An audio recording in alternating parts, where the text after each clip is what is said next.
কৃষিতে যে স্মার্ট প্রযুক্তিগুলো আবিষ্কৃত হয়েছে তার মধ্যে সর্বশেষ এবং সবচেয়ে স্মার্ট যে প্রযুক্তি সেটা হচ্ছে কোকোপিটের চারা উৎপাদন।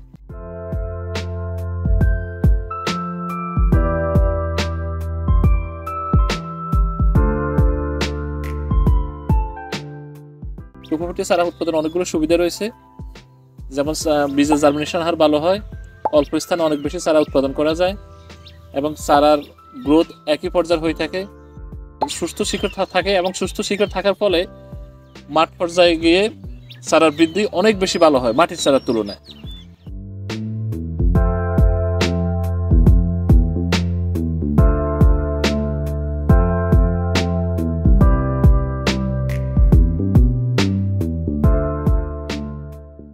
এতগুলো সুবিধা থাকার পরও অনেক কৃষক ভাইদের না জানার কারণে বা সঠিক লাগানোর পদ্ধতি না জানার কারণে কোকোপিটের চারার মৃত্যু হার বেশি হয়, যার কারণে অনেক কৃষক ভাই কোকোপিটের চারা লাগাতে অনাগ্রহ প্রকাশ করে। তো ছোট্ট এই টেকনিক বা কৌশলটা যদি আপনারা অবলম্বন করেন তাহলে কোকোপিটের চারার মৃত্যু হার অনেক কম হবে। সেই টেকনিকটা আমরা স্ক্রিনে দেখাচ্ছি। এখানে আমরা একটি পেঁপের চারা লাগাচ্ছি। স্ক্রিনে আমরা ঠিক যেভাবে দেখাচ্ছি, আপনি কোকোপিট যে পর্যায়ে রাখছে এইভাবে রাখবেন।